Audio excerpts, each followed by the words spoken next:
하나님의 말씀 보시겠습니다. 고린도서서 3장 5절에서 7절 말씀입니다.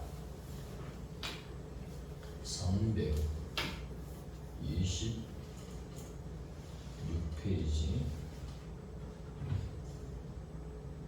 고린도서서 3장 5절에서 7절 말씀입니다.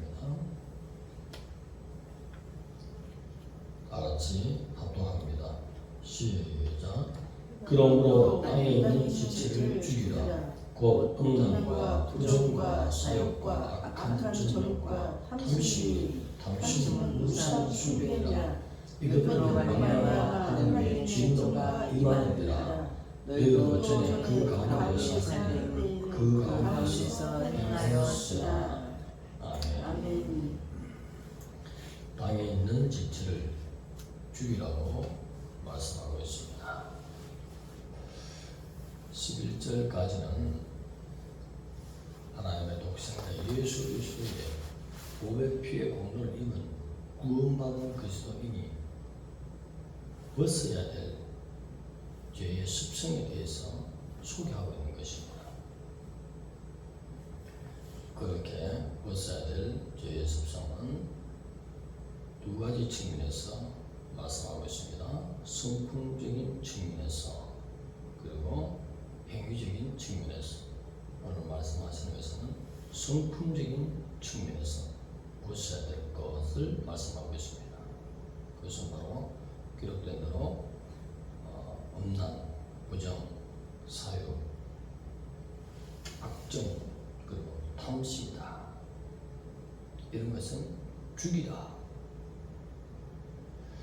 죽이라는 단어를 찾아보면 단호하게 전멸시키는 것을 합니다. 오늘 즉시로 죽여버리라. 자, 왜 죽여야 되겠습니까? 이 모든 마음에서 올라오는 것들은 하나님과 우리 사이를 갈라놓는 것들이기 때문입니다. 그 근원이 사단에게 들어왔기 때문에 하나님이 즉시로 죽여버리라는 것입니다. 그래야만이 하나님의 진정한 성령에 충만한 것이 우리 마음속 깊이까지 영향을 끼칠 줄 믿습니다. 그래서 하나님의 온전한 사람이 되기 위해서는 악의 모양이라도 버려야 되는 것입니다. 단호하게 죽여버리라는 것입니다. 그리고 탐심이 나오는 것입니다. 이 탐심은 모든 죄악의 근원이 되는 것입니다. 하나님이 허용치 않는 그것을 탐하는 것입니다. 어떤 사람은 돈이 우상이 될 수 있어요. 어떤 사람에게는 이성이, 어떤 사람에게는 명예가, 어떤 사람에게는 권력이. 하나님이 허락하지 않는 것을 탐하는 것은 바로 우상 숭배와 같다고 말했습니다. 하나님이 가장 싫어하는 것 중에 하나가 바로 우상 숭배입니다. 이 우상 숭배는 하나님을 대적하는 것이죠. 우상이 바로 하나님의 자리에 있는 것이죠. 그래서 단호하게 죽여버리라. 왜? 모든 마음에서 올라오는 이러한 것들은 하나님과 우리 사이를 갈라놓는 악으로부터 온 것입니다. 성령 충만받아야 될 줄 믿습니다. 단호하게 했잖아요. 이러한 것들에 대해서 생각이 오르면 한번 생각해 보는 거예요. 그러면 그만큼 그 시간만큼 손해보는 것입니다. 단호하게 떠오르는 순간에 예수의 영광에 들어갈 주여 생각하시기 바랍니다. 그래서 더욱 성령 충만으로 우리 영적 심령의 가난을 정복해야 될 줄 믿습니다. 너희도 이 가운데 행하였으나 하지. 우리는 그리스도인인 것입니다. 삶의 방식이 바뀌어야 될 줄 믿습니다. 이전에 진노가 임한다 했는데 이 임한다는 내용은 바로 지금 즉시 임한다. 그리고 확실하게 하나님께서 심판하신다.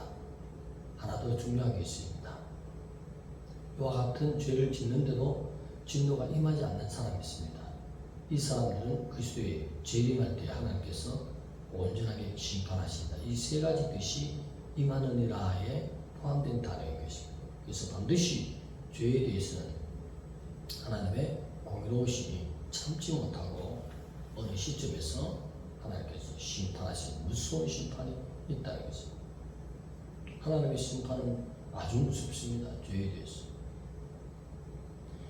그 모든 심판이 우리에게 징계나 저주로 임하기 전에 또는 즉시로 무릎을 꿇고 회개할 때 하나님 앞에 사랑스러운 존재, 할렐루야, 항상 하나님의 품에서 바울이 말하는 습관이 뭐죠?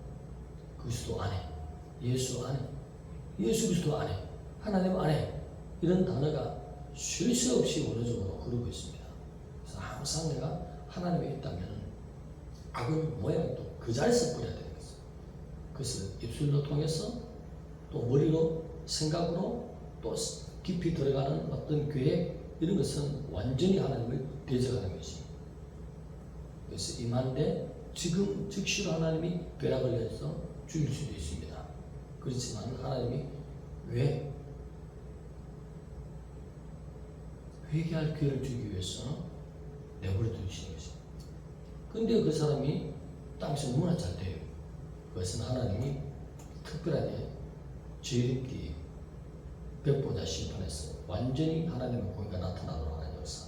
이 단어는 세 가지 의미를 품고 있습니다.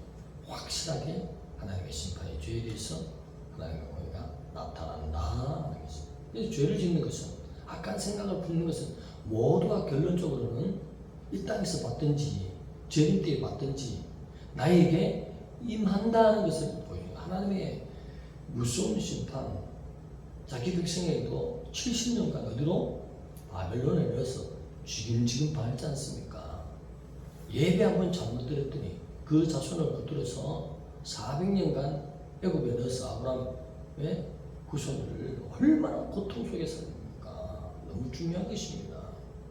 거기서 우리에게 교훈해 주는 것은 삶의 예배로 나아갈 때, 곧 바울이 말하는 인 크라이스트, 하나님 안에 있는 삶을 살 때 하나님의 책임지시고 평화와 샬롬과 기쁨과 그 모든 은혜로 하나님이 축복해 주신다는 것을 구약의 흐름을 봐서, 이스라엘의 역사를 봐서 우리가 읽어야 되고 교훈으로 삼아야 될 점이 있습니다.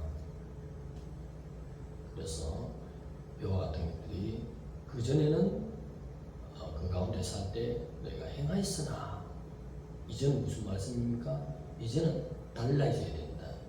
너희들이 누구를 죽게 행위하는 것입니다.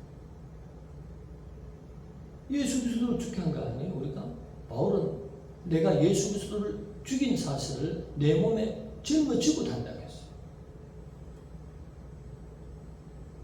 예수님을 항상 우리가 그 십자가의 고백표로 구원을 받았으니 하나님의 아들을 죽인 것 같습니다.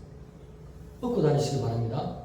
길을 갈 때든지 무엇을 할 때든지 누워 잠들 때도 항상 내 몸에 주님을 내가 얻고 있다 생각해보세요. 그러면 평화와 기쁨과 감격과 감사와 그런 놀라운 안정된 영적인 중심이 잡힌 그 삶, 올바른 윤리 도덕에 바로 선 삶을 살 수밖에 없습니다. 그래서 바울이 원하는 대로 예수 그리스도를 죽인 사실을 내 몸에 짊어지는 삶을 습관화하시기 바랍니다. 그럴 때에 바른 삶의 방향이 보인다는 것입니다. 앞서서 바울은 믿는 자들에게 어떤 삶을 살아야 된다. 위의 것을 바라보라. 위의 것을 찾아라. 위의 것을 찾을 때에 장차 곧 나타날, 이 짧은 인생에 곧 나타날 더 좋은 부활체를 내가 획득하게 되고 더 넓은 귀한 기업을 내가 가지게 되는, 나에게 좋은 것만 생길 수밖에 없습니다. 그래서 종합적으로 보면 인생은 영생을 준비하는 기간으로 우리에게 펼쳐져 있다는 사실.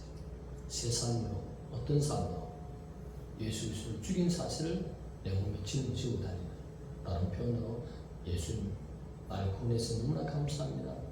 내 등에 업히세요 하고 사람을 어린아이를 만나든지 누구를 만나든지 악한 사람을 만나든지 선한 사람을 만나든지 항상 예수님을 업은 상태에서 대화 나누시기 바랍니다. 하나님이 지혜를 주실 것입니다. 맡겼던 거 열어주실 줄 믿습니다. 네가 과연 나의 백성이다. 내가 과연 너를 보니 내가 너희 하나님이구나. 하나님이 축복의 은혜를 살아계신 임마누엘의 사랑을 하나님께서 반드시 세우시며 미신의 역사 있을 줄 믿습니다. 온전히 회개한 사람은 이와 같은 성품적인 면을 성공한 사람, 죄에 대해서 당황하게 관계없는 사람으로 살아드리는 것입니다. 기도드리겠습니다. 하나님 감사합니다. 우리 사랑하시는 주님, 옛사람의 그 벗어버린 것을 온전히 벗어버리게 하시고 오늘은 즉시로 예수 주의 이름으로 멸하였어 다시는 올라오지 않도록 심령적인 할례가 있는 성령의 충만한 자로 주님을 모시고 다니는 놀라운 은혜의 사람으로 붙들어 주시옵소서. 예수님의 이름으로 감사하며 기도드리옵나이다.